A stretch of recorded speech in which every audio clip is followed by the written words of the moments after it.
Vamos a abrir nuestras Biblias ahora sí y vamos a retornar a la epístola a los Efesios.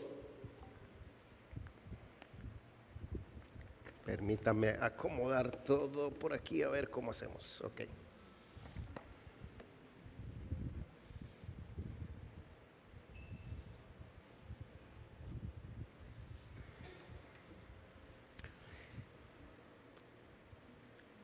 Efesios capítulo 4, el próximo sábado, este sábado que viene, tendremos nuestro retiro de líderes, como lo tenemos a comienzo de año. Este es un tiempo importantísimo donde las personas más comprometidas de la iglesia evaluamos la misión de nuestra iglesia, lo que Dios quiere que hagamos, nuestro papel ministerial en el cumplimiento de esa misión. Evaluamos nuestros corazones, nuestra conducta, nuestro desempeño como líderes y tenemos un tiempo de oración y de exposición a la palabra para volver a ser animados y dirigidos. Este mensaje tiene mucho que ver con los líderes, y también pudiera considerarse una parte de ese retiro y también con todos nosotros. Y lo que quiero que veamos ahora es el requisito más básico para involucrarse en la edificación de la iglesia. Encontré en un mensaje que compartí aquí en el año 2015 esta ilustración, que en aquel tiempo la dimos, algunos de ustedes se van a acordar. La voy a volver a leer. Y se trata acerca del cuerpo de Cristo. Dice así: el hermano Nariz y el hermano Mano estaban sentados en una de las bancas de la iglesia conversando. El culto del domingo, liderado por oído y por boca, acababa de terminar. Y Mano le dijo a Nariz que él y su familia habían decidido buscar otra iglesia donde congregarse. ¿De verdad?, respondió Nariz. ¿Y por qué?, le preguntó. No sé, respondió Mano, quien siempre era lento para responder más que todos los demás miembros de la iglesia. Creo que es porque no tiene esta iglesia lo que la señora Mano y yo estamos buscando. ¿Y qué es lo que están buscando en una iglesia?, replicó Nariz, tratando de ser solidario o ser atento con el hermano Mano. Pero aun cuando le hablaba así, él no iba a dar valor a la respuesta de Mano. Si Mano no podía ver que Nariz y el resto del liderazgo estaban llevando a la iglesia en la dirección correcta, el cuerpo al fin y al cabo podría prescindir de Mano y seguir sin ellos. Mano pensó un poco antes de responder. A él y a la señora Mano les gustaba el pastor Boca y su familia y creían que el ministro de alabanza, Oído, hacía bien su trabajo, en este caso es Edwin. Así que dijo: supongo que andamos buscando un lugar con gente que se parezca más a nosotros. Tratamos de pasar tiempo los otros días con las piernas, pero no hicimos buena conexión con ellas. También nos unimos a un grupo pequeño con algunos dedos de los pies, pero ellos nada más hablaban de medias, zapatos y olores. ¿Qué nos ilustra esto? Cuando una persona siempre está descontenta, ama más el ideal bíblico de la iglesia que a la iglesia misma.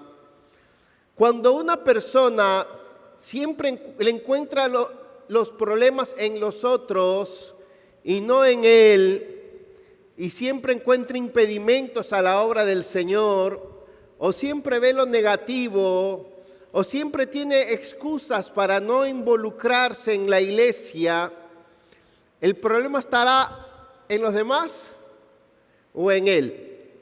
¿Qué ustedes creen? Lo más probable es que esté en él, ¿verdad? Teniendo eso en mente, leamos aquí Efesios 4, versículos 1 en lo adelante.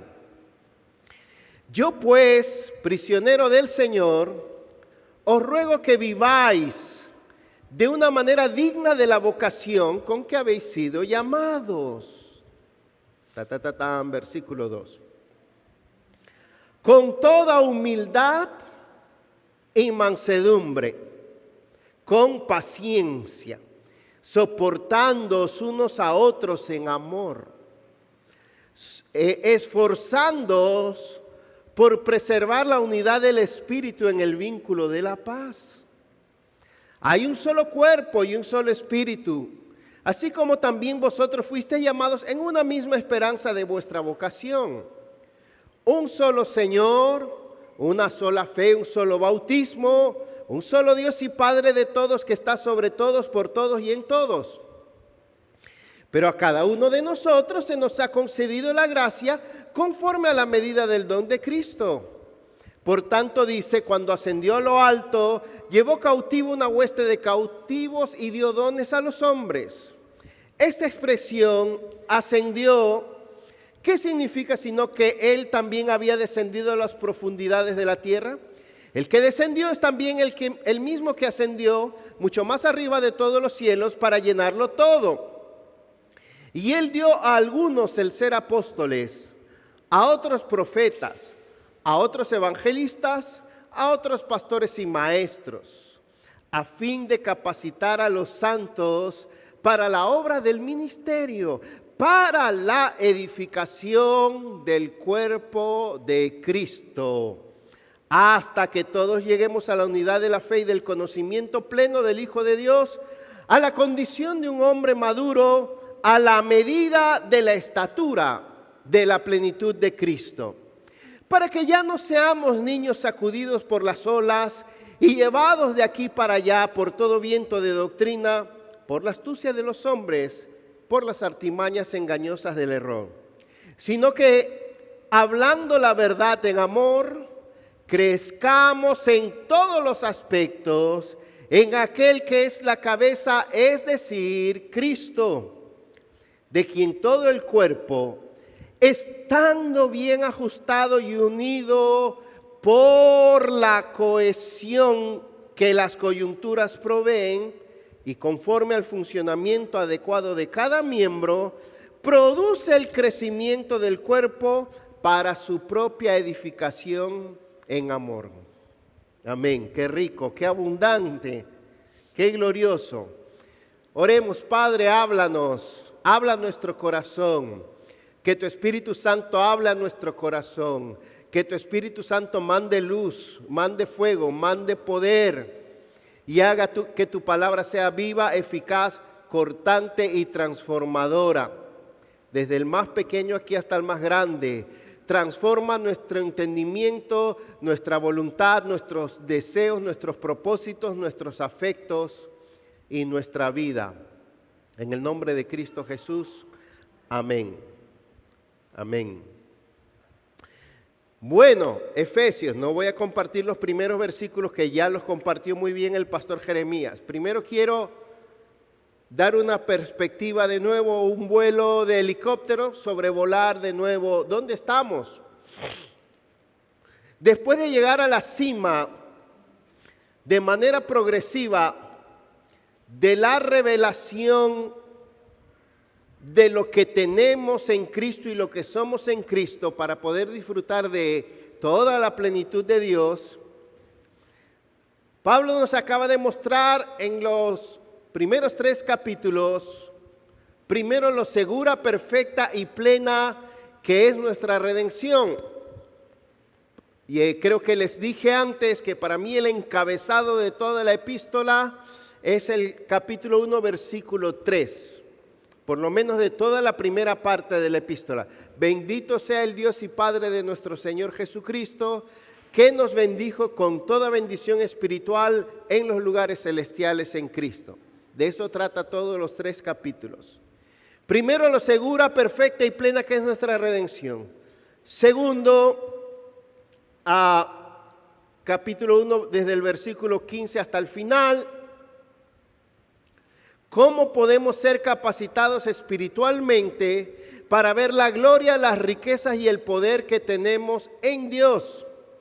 Tercero, capítulo 2, versículo del 1 al 10, cómo fuimos rescatados de manera espectacular de la más profunda y completa perdición a una completa redención y transformación de vida por Cristo. Cuarto, capítulo 2, a partir del versículo 11, cómo fuimos hechos un pueblo especial después de haber sido enemigos y excluidos de Dios. Quinto, capítulo 3, cómo se nos reveló un evangelio glorioso consistente de todas las riquezas de Cristo para nosotros. Sexto, capítulo 3, versículo 15 en lo adelante, cómo fuimos capacitados para recibir fortaleza espiritual para experimentar la vida y la plenitud de Dios. Miren, ahí hemos llegado a la cima del monte Everest. No hay punto, verdad, más sublime, alta, celestial, especial, plena, gloriosa en la Escritura como esta epístola y este punto. Ahora bien, a partir del capítulo 4 descendemos de las mayores alturas a las llanuras, a la iglesia de Cristo que está en esta tierra, a vivir como iglesia, a convivir con las ovejas, a lo que es la vida del hogar cristiano, el matrimonio cristiano, la crianza y la paternidad cristiana. Descendemos de las mayores alturas al mismísimo mundo pecador, contaminado, donde vivimos, y al peligro y las amenazas demoníacas y agresivas que están alrededor de nosotros. Capítulo 6, versículo 10. Fortaleceos en el Señor. Y se nos dan a partir de aquí mandatos, instrucciones, advertencias acerca de cómo hemos de vivir de una manera constructiva, de una manera santa, de una manera sabia y de una manera triunfante en esta tierra, en todas esas esferas, para vivir de una manera que glorifica a Dios. El capítulo 4, versículo 1, para mí es el encabezado del resto de la epístola. O sea, lo que dice el versículo 1 se refiere a todo lo demás. Capítulo 4, 5 y 6.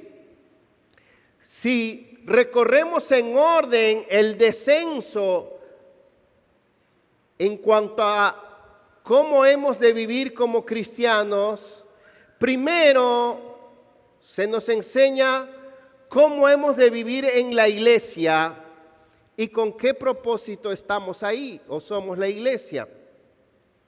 Después, capítulo 4, verso 17, a partir de ahí, cómo hemos de comportarnos en todas las áreas de nuestras relaciones como hermanos, ya dije, en el matrimonio, en el hogar, con los hijos, como padres, con nuestros jefes, con el mundo y en guerra contra nuestros enemigos y amenazas. Ahí termina la epístola. La enseñanza aquí es que la salvación, la vida que hemos recibido y los recursos que tenemos en Cristo son tan grandes, tan nuestros, tan poderosos, tan gloriosos, que tenemos más que suficiente en los capítulos 1, 2 y 3 para vivir como Dios manda. Capítulo 4, 5 y 6. Para vivir glorificándole, para vivir triunfalmente y para ser como Cristo. Dicho de otra manera, en términos un poquito más teológicos, nuestra posición en Cristo, ¿cuál es nuestra posición? bendecidos con toda bendición espiritual en los lugares celestiales en Cristo. Nuestra posición en Cristo garantiza nuestra vida en Cristo en esta tierra. No es posible ser perdedores si Dios nos ha dado todo para ser triunfantes y si Dios está con nosotros. Nos garantiza nuestra vida en Cristo en esta tierra, es decir, vivir de una manera digna de nuestra vocación. Como también dicen los teólogos, hablando del Nuevo Testamento, el Nuevo Testamento siempre nos da primero los indicativos, es decir, los instructivos, y después nos da los prescriptivos o normativos, es decir, los mandatos. Nunca la Biblia nos dice lo que debemos hacer sin antes indicarnos de dónde sacamos eso, con qué contamos para hacer lo que se nos manda. Así que eso, los indicativos, los instructivos, lo que se nos ha dado están en los capítulos del 1 al 3. Y lo que se nos pide, capítulos 4, 5 y 6, realmente es poco al lado de lo que se nos ha dado en Cristo. Otra cosa es si tú y yo echamos mano de los recursos que tenemos en Cristo. Pero Efesios 1, 2 y 3 es magnífico, contundente para ver todo lo que tenemos en Cristo. Ahora bien, capítulo 4, versos 1, 2.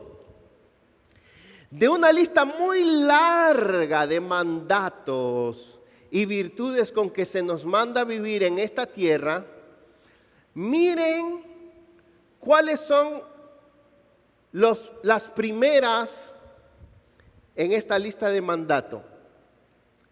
Y yo creo que esto no es casualidad, sino que las primeras virtudes que debemos adquirir, adoptar, con las que debemos revestirnos para vivir en esta tierra, aquí están en orden de importancia. Y que las primeras que se mencionan son las más esenciales. Yo pues, prisionero del Señor, os ruego que viváis de una manera digna de la vocación con que habéis sido llamados. 2 puntos. Y empieza la lista hasta el capítulo 6. Fortaleceos en el Señor, vestidos de toda la armadura. Hay muchísimos.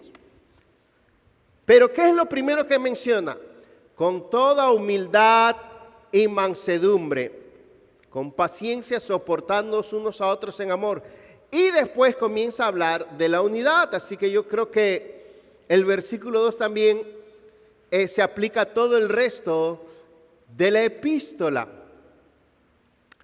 Pablo aplica toda la plenitud de Dios a que nosotros la usemos en vivir de una manera digna de nuestra posición en Cristo, tanto en la iglesia como en el mundo.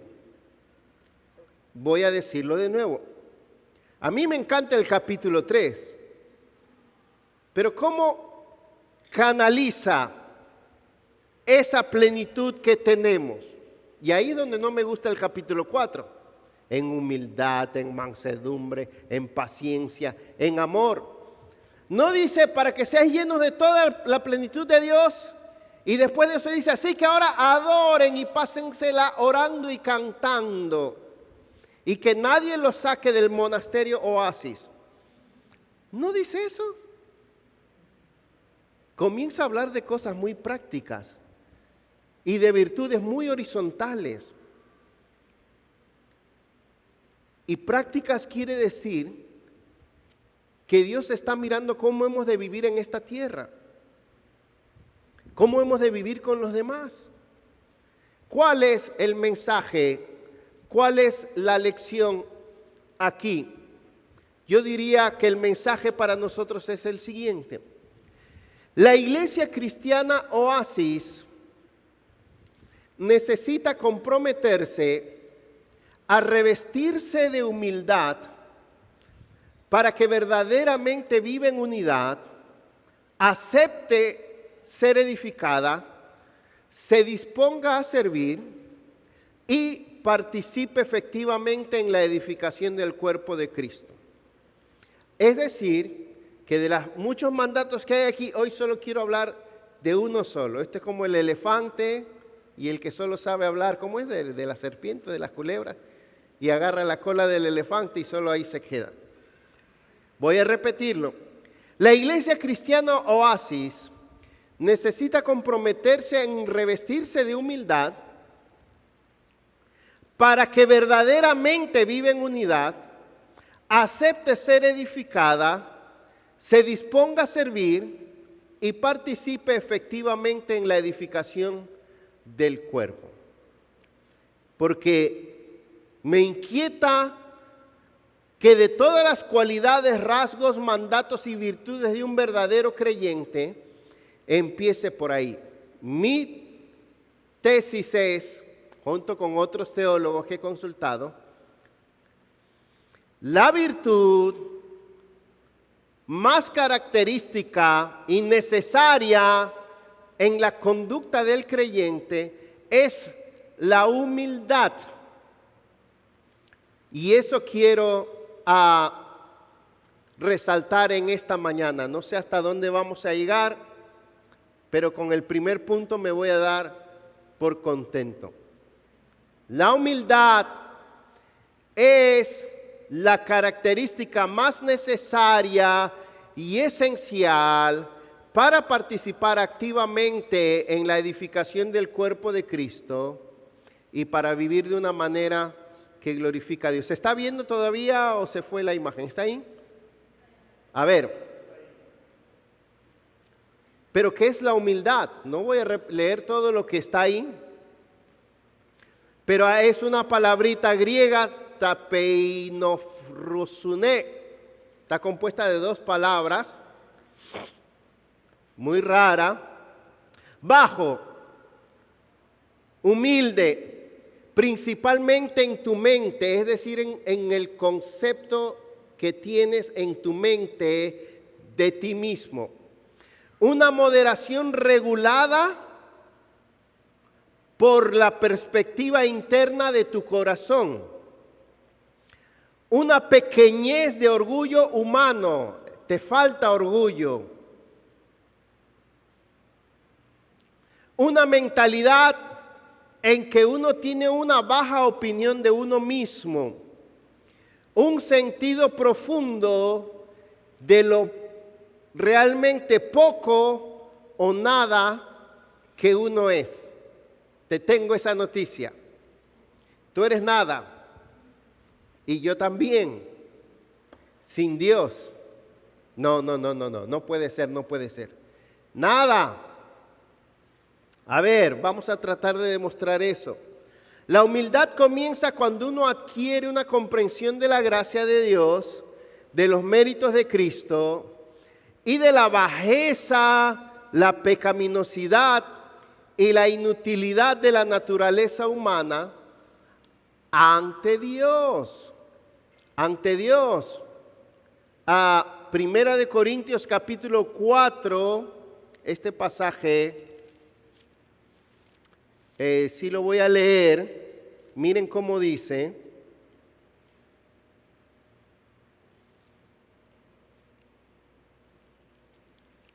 Versículo 7, porque ¿quién te distingue? ¿Qué distinción tienes? ¿Qué diferente tienes? ¿Qué tienes que no recibiste?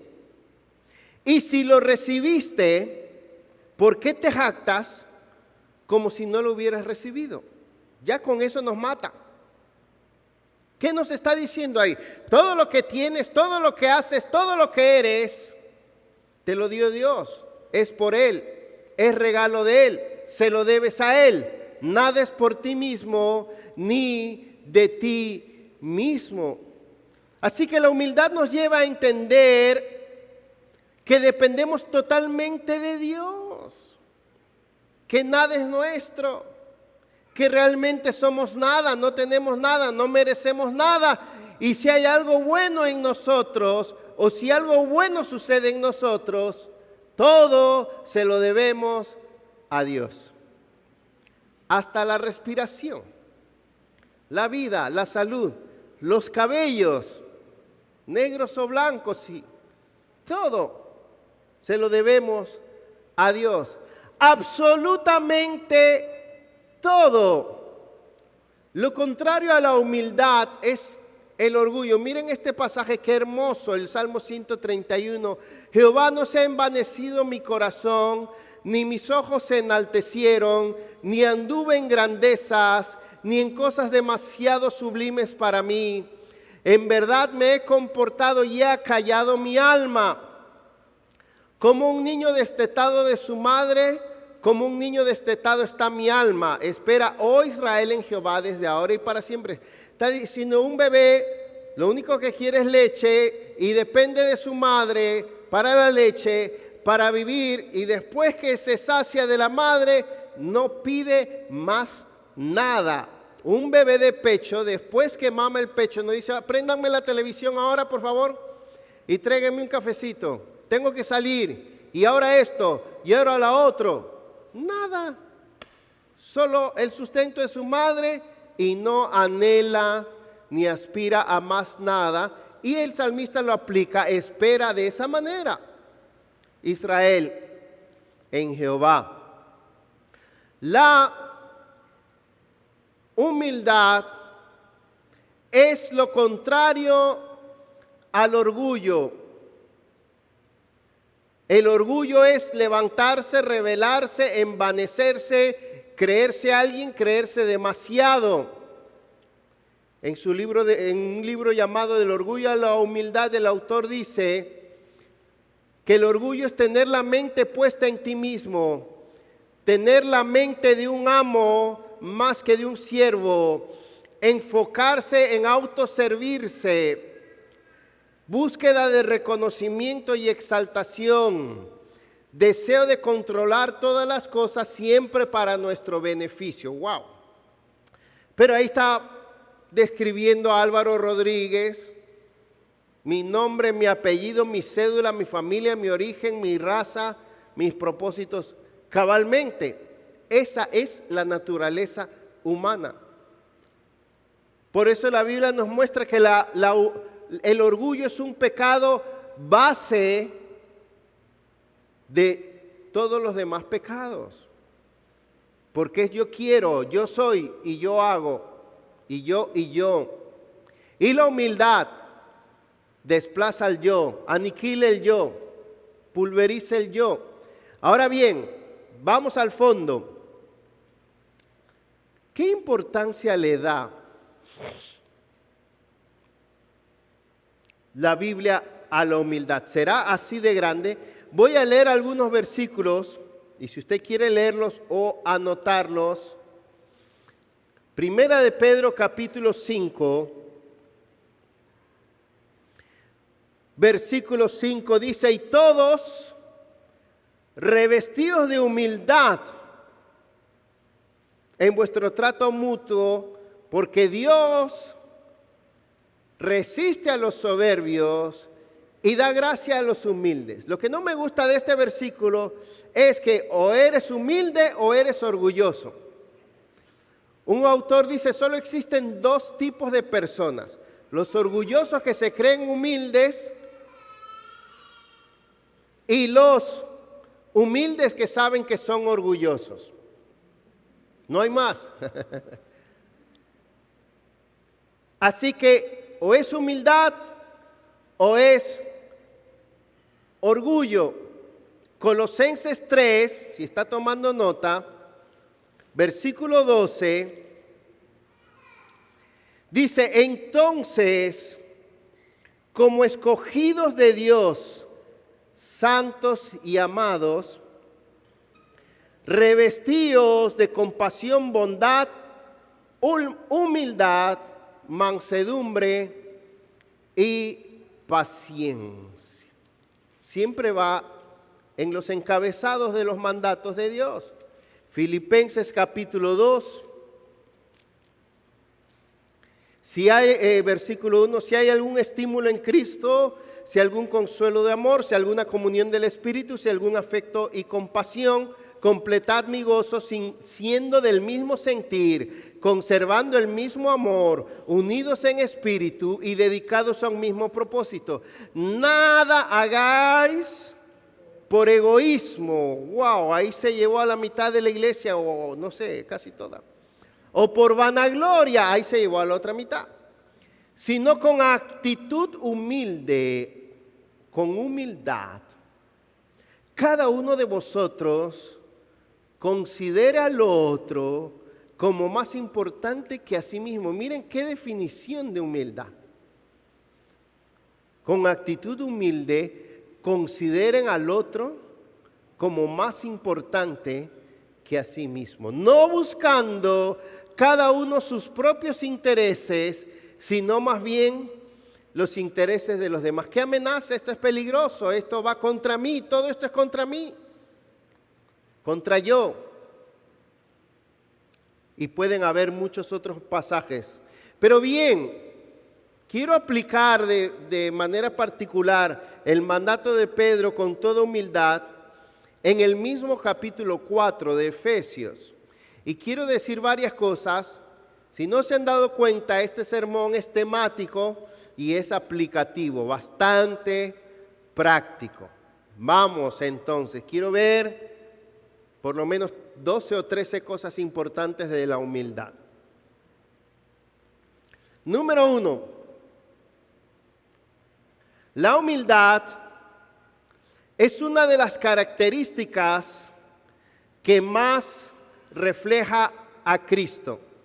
Es el perfume que más huele a Cristo. Mateo 11, 29, y aprended de mí, que soy manso y humilde de corazón. Filipenses 2, 5, haya pues en vosotros este sentir, esta actitud que hubo en Cristo, el cual siendo en forma de Dios no estimó el ser igual a Dios como cosa que aferrarse, sino que se despojó a sí mismo.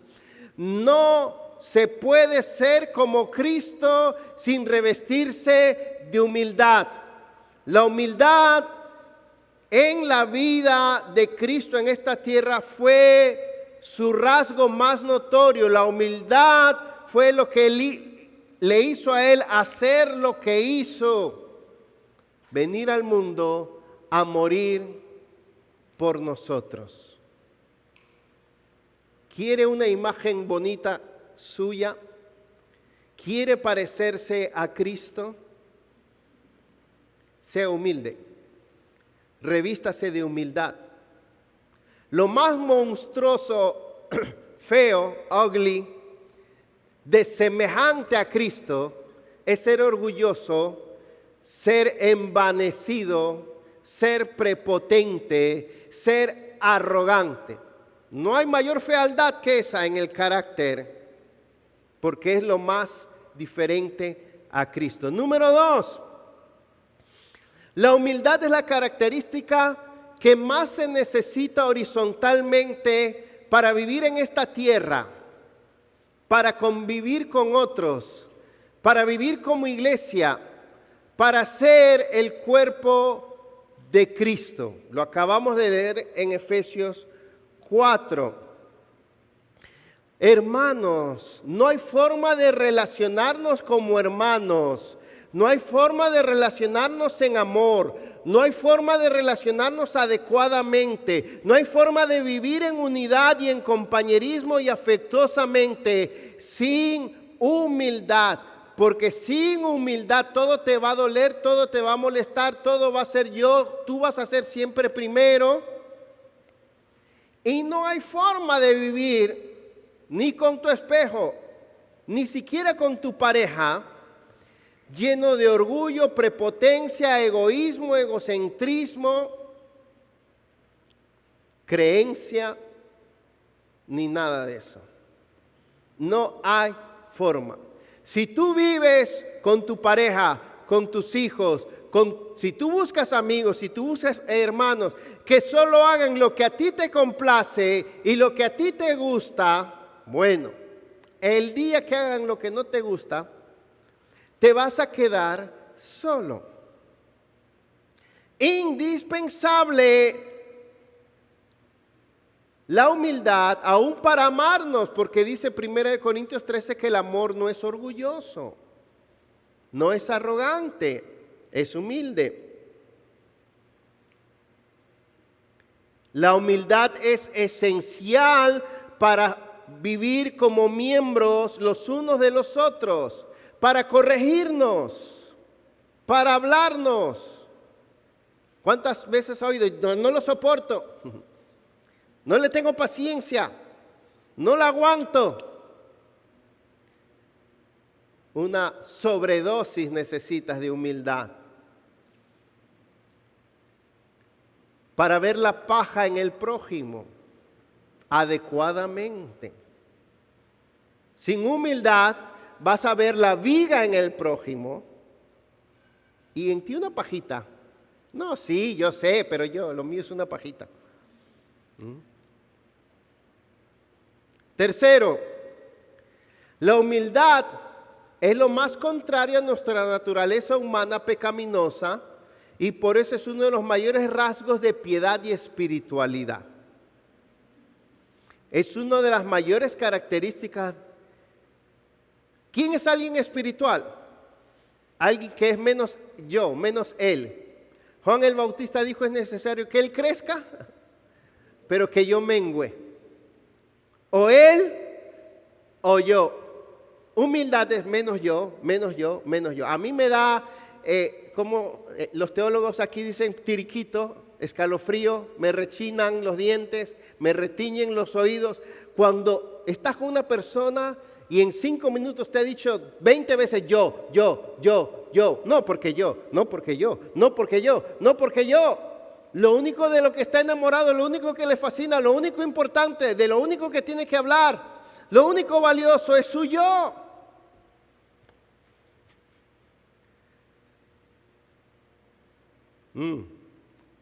Si es más él, no puede haber más de él y más de yo.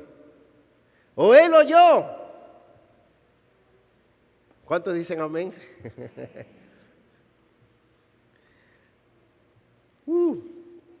Esto está bueno.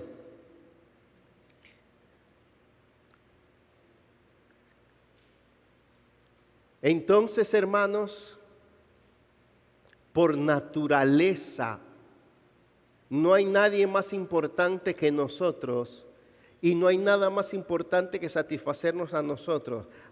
Pero cuando Cristo llena tu corazón, Él es más hermoso, Él es más glorioso, Él es más valioso, Él es más importante, Él es más esencial y Él vale la pena más que yo. Amén. Y que tú. Él desplaza nuestro yo. Cuarto, miren el cuarto. La humildad es el requisito más importante para servir. Es obvio. Es obvio. Es lo que te empodera, no sé si usar esa palabra, te fortalece, te habilita para servir. Porque servir es lo contrario, les voy a dar una gran revelación. Servir es lo contrario a servirte.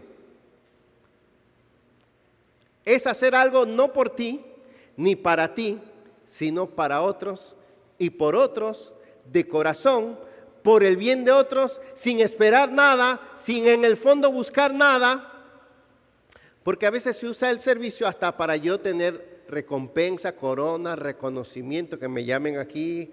Por favor, vamos a llamar ahora a los pastores de esta iglesia, los líderes que pasen por... A todos nos gusta estar en el momento de las premiaciones y de los nombramientos, pero en el momento del servicio es otra cosa. Que me llamen pastor, que me llamen líder, que me llamen algo, aunque sea ujier plenipotenciario encargado de las sillas. ¡Wow! Me encanta que me suban, ¿verdad? No, no, no, no, no. No. Uno de los grandes problemas en la obra del Señor es que la gente no quiere vivir para otros, o la gente quiere hacer lo que desea, o las personas les cuesta mucho someterse a la autoridad, a sus líderes, a los que son más maduros, a los que los deben guiar. Aun cuando queremos servir, todo es yo. Queremos hacerlo a nuestra manera, en nuestros términos, sin que nadie me diga nada, sin ninguna autoridad. Y de la manera más placentera y agradable posible. Yo quiero servir al Señor en el ministerio pastoral el día entero en un Starbucks. Ahí echándome aire, en un ambiente cool. O algo así. En Europa, en Dubái. Estamos en una época donde la autonomía, la preferencia, la independencia, la autocomplacencia está por las nubes. Morir, sacrificarse, humillarse, condescender, tolerar, vivir para otros. Esta época hedonista, narcisista, humanista, está muy lejos de eso. Vosotros sabéis cómo os he servido, le dijo Pablo a los ancianos de Éfeso, con mucha humildad, con muchas lágrimas y con muchas pruebas. Téngannos los hombres, 1 Corintios 4:1, por servidores de Cristo. Doulos, esclavos, remeros del tercer nivel de los esclavos remeros, o sea, de los de más abajo. La tarea más humillante. Wow. Que no se pasa el tiempo. Hay mucho más que decir. Quinto, la humildad es el rasgo más importante para tener autoridad. Se le acercó doña Juana a Zebedea, ¿cómo se llamaría ella? Clotilde, con sus dos niños. Juan, ¿y quién era el otro? ¿Andrés? Jacobo, ok. Señor Jesús, te tenemos una petición. Humildemente, si es posible, si no es, pero si se puede, ojalá que se dé, que la gloria sea tuya, pero el figureo mío, como dice un pastor amigo mío, que mis hijos se sienten uno a tu derecha y otro te quiera, nada más. Eso no es mío darlo. Y los demás, qué bueno. Juan, tú lo mereces. Mira, tú aquí has sido el más fiel. ¿Dijeron eso a los demás? Se alegraron. Qué bueno que nuestros hermanos estén ahí. Yo no debería estar ni en el 10º lugar. Se pusieron bravos. Y el Señor tuvo que llamarlos.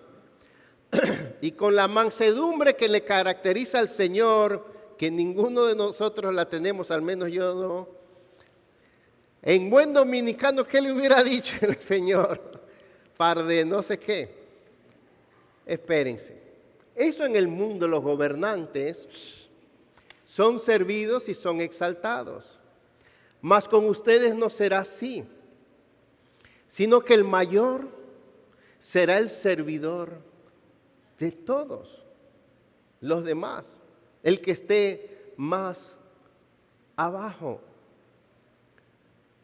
Tener autoridad sin tú saber quién eres, sin saber lo que tú necesitas, sin examinarte primero, sin tener compasión, sin considerar a los demás, sin que, lo voy a decir de esta manera, hay personas que son hermosas y hay hermanos que son preciosos hasta que le dan autoridad.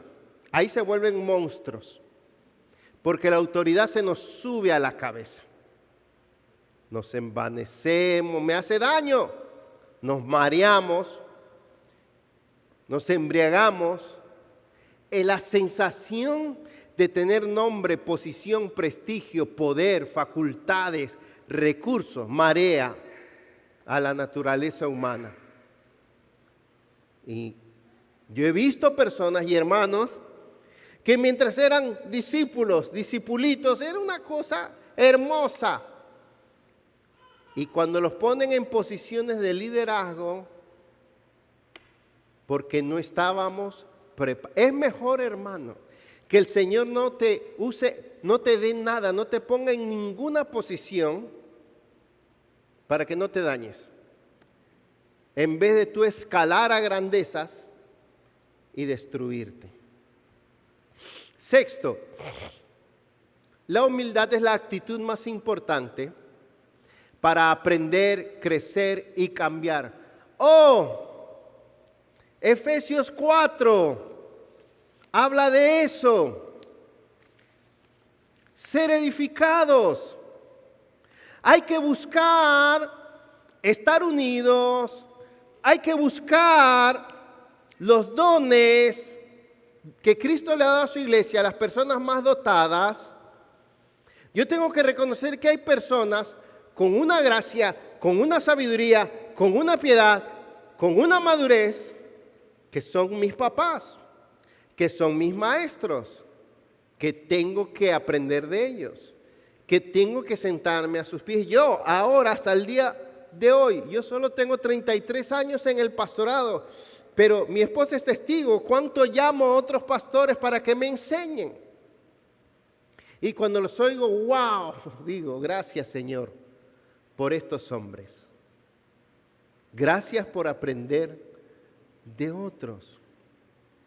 Cuando uno dice, no, yo solo busco la Biblia, porque estoy bajo la autoridad de la Biblia, usted es el primero en no ser bíblico. Porque la Biblia dice que Dios nos ha dado maestros, líderes y autoridades para que nos enseñen a nosotros. No hay forma de crecer, no hay forma de cambiar, no hay forma de madurar, no hay forma de progresar, no hay forma de ver nuestras áreas débiles, no hay forma de ver cuánto ignoramos si no nos dejamos enseñar, si no nos sometemos, si no buscamos aprender. Algo que me llamó la atención poderosamente, el jueves estábamos en una conferencia de parejas con el pastor Steve Byers. Y me llamó la atención que la mayoría de parejas que estaban, por lo menos de nuestra iglesia, eran más viejas, no las más jóvenes. Como que los que querían aprender y ahí decir, wow. Eran parejas viejas como yo, Nacho, Jeremías. Así gente ya muy mayor. Me refiero a gente que ya tiene años en el recorrido matrimonial. Gloria a Dios por eso.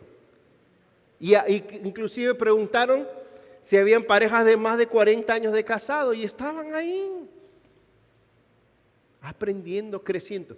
Cuanto más aprendemos, maduramos, cambiamos y crecemos, más nos damos cuenta que necesitamos, más pequeños nos vemos, más vemos nuestra realidad. Hermanos, no hay forma de ser discípulos sin buscar que nos discipulen, sin sentarnos a los pies de otros maestros, sin dejarnos enseñar, corregir, capacitar. Voy a recorrer los otros más rápido. Número 7. La humildad es indispensable para la reconciliación y la resolución de conflictos. Proverbios, ese proverbio que está ahí, Proverbios 6. Si, hijo mío, si has salido fiador por tu prójimo, si has dado promesa a un extraño, si te has enredado con las palabras de tu boca, y si con palabras de tu boca has sido atrapado, haz esto ahora, hijo mío, y líbrate, ya que has caído en la mano de tu prójimo. Ve, humíllate e importuna a tu prójimo. Mateo 5 también enseña muy preciosamente acerca de eso. En el versículo 38, no lo vamos a leer ahora. Sigamos. 8. La humildad es lo más importante para descubrir o encontrar la verdad. Ese salmo, tome nota de ese salmo, Salmo 25, dice, versículo 8, bueno y recto es el Señor, por tanto Él mostrará a los pecadores el camino, dirigirá a los humildes en la justicia y enseñará a los humildes su camino. O sea, mire, yo he estado en muchos debates, discusiones. Si hay alguien que cree que no debe aprender, que se las sabe todas y que sabe más que los demás, son los pastores. Y entramos a temas difíciles y controversiales. Dios mío, nadie cede. Todos saben. Aprender de otro, escuchar.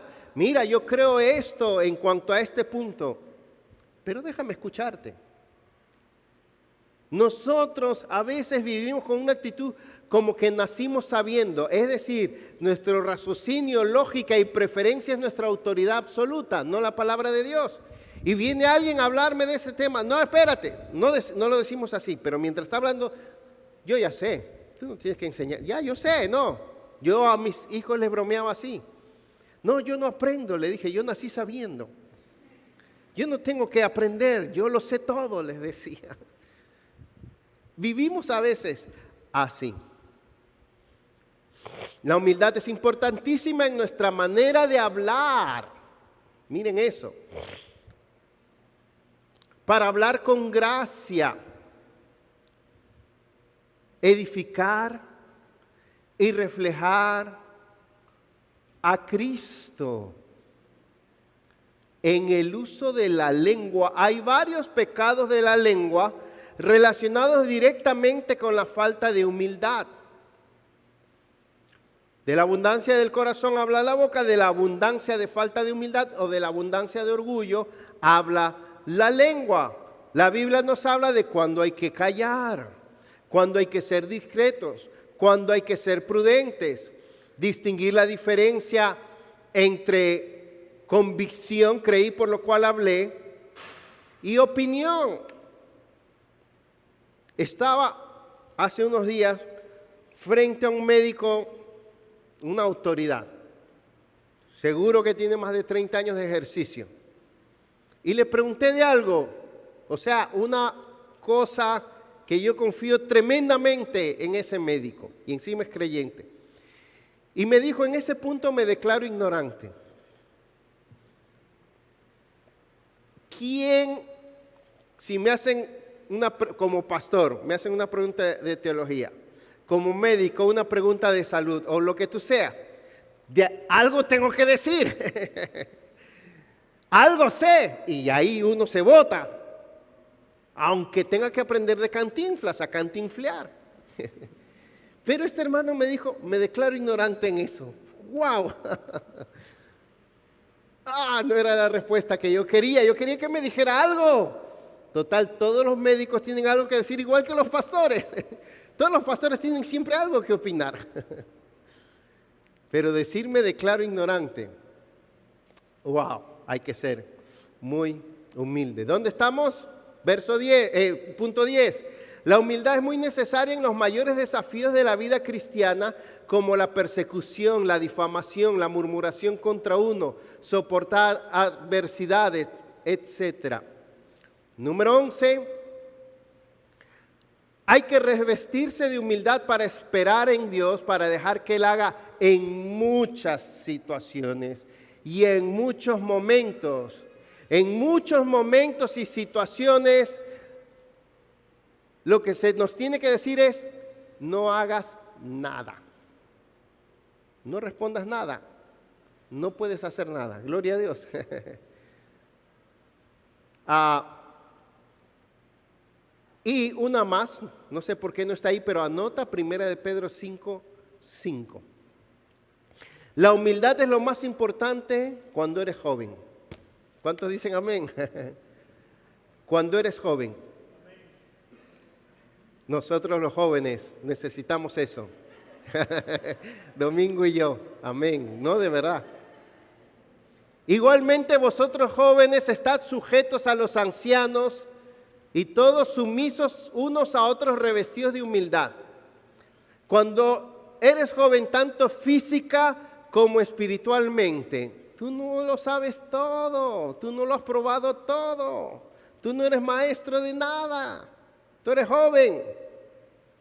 No vamos a ver esto, definición de orgullo, manifestaciones de humildad.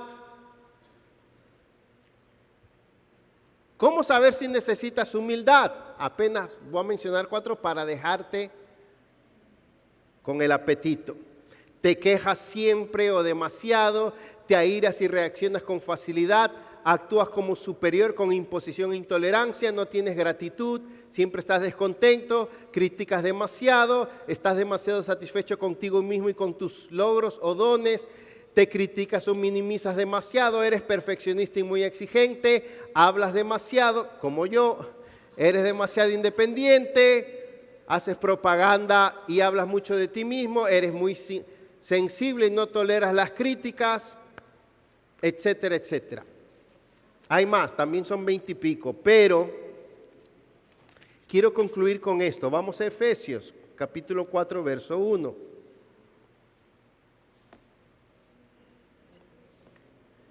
Yo pues prisionero del Señor, os ruego que andéis como es digno de la vocación con que fuisteis llamados, con toda humildad.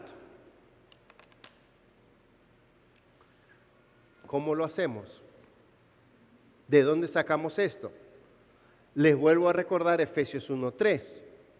Nos ha bendecido con toda bendición espiritual en los lugares celestiales en Cristo.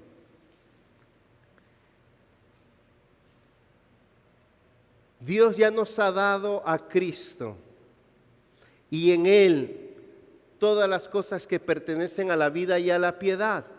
Ya nos ha dado su gracia, la luz de su Espíritu, la fortaleza de su Espíritu, su ayuda, su presencia, su favor, su sabiduría, su palabra que es poderosa y que es luz.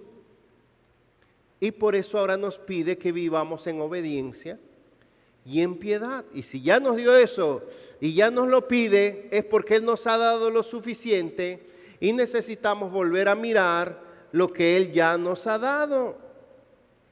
Entonces este mandato a revestirnos de humildad, basado en lo que ya Él ha hecho en nosotros y nos ha dado, solo requiere que lo procuremos, que lo anhelemos, que vivamos conscientes de ello, que examinemos qué actitudes, acciones pecaminosas tenemos en contra de esa humildad, cuáles son las trampas que nos impiden andar en humildad y que nos arrepintamos de eso, que estemos alerta detectando y crucificando nuestro orgullo. Es extremadamente sutil y engañoso y disfrazado, que oremos por eso, que dependamos de Dios para eso. Si tenemos la correcta actitud de anhelar obedecer a Cristo, caminar en lo que Él nos ha dado, depender de Él, y si tenemos el deseo de ser como Cristo, Él nos habrá de ayudar y dar la gracia para revestirnos de humildad, ya que Él nos ha dado todo en Cristo. Esa es la buena noticia del Evangelio. Que cuando Dios nos pide algo, humildad para dejarnos edificar y para edificar a otros, es porque en Cristo tenemos ese recurso y esa posibilidad. Termino con esto.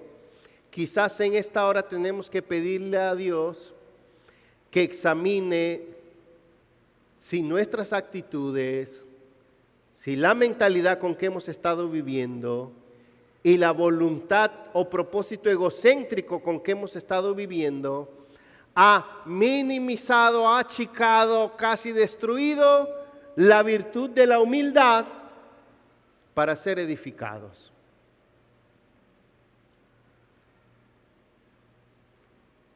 Y esa actitud egocéntrica, mentalidad egocéntrica, voluntad egocéntrica, es la razón por la que no buscamos edificarnos más, aprender más, crecer más, servir más, ser más como Cristo.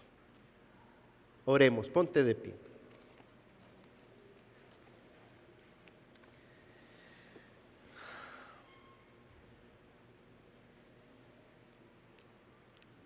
Señor, Dios, siempre que nos miramos, nos desanimamos, vemos tanta pecaminosidad, tanto egocentrismo, nos quedamos tan cortos. Es bueno reconocer nuestra necesidad y nuestra pequeñez, nuestra miseria. Gracias, Señor, por reconocerla. Pero con las mismas, Pablo, en un grito de triunfo, decía: gracias a Dios por Jesucristo. Qué increíble que en Él puedo revestirme de humildad, cambiar de dirección, cambiar de mentalidad, cambiar de actitud. Quiero ser más como Cristo. Dame un corazón humilde, pequeño, necesitado. Despójame, desnúdame, arranca de mí el egocentrismo, la autoexaltación, la arrogancia, el envanecimiento. Y yo sé que eso es posible porque tú estás con nosotros, porque tu gracia es suficiente, porque soy tu hijo. Y tus hijos, cada vez que te piden algo conforme a tu voluntad, tú los ayudas. Tú nos sacas adelante.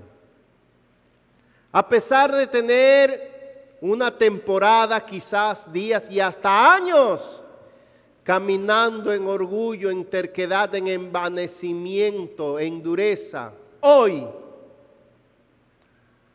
tú me cambias. Tú nos puedes cambiar. Dame un corazón para buscar, para ver mi necesidad, mi condición, para buscar cambiar, para buscar aprender, para buscar crecer, para dejarme enseñar por otros, para servir a otros. Dame ese corazón, Padre. Gracias porque a tus hijos tú le das eso, tú le das esa gracia. Nada te complace más como que te pidamos algo del mismo Cristo, de tu Hijo, para nosotros. Amado hermano, amada hermana, ¿estás consciente de que lo necesitas? ¿Estás consciente de la necesidad que hay en tu corazón de humildad? ¿Estás consciente cómo la falta de humildad ha estorbado tu crecimiento? El Señor está aquí y Él te puede cambiar y ayudar. Y si hay alguien que nunca le ha pedido al Señor un nuevo corazón o nunca ha experimentado tener un nuevo corazón, te tengo buenas noticias. En Cristo hay perdón, en Cristo hay salvación, en Cristo hay reconciliación con Dios. Ven a Él y Él no te va a echar fuera. Ven a Él en fe y en arrepentimiento. Él te va a recibir y a partir de hoy va a comenzar a obrar en tu vida. Amén.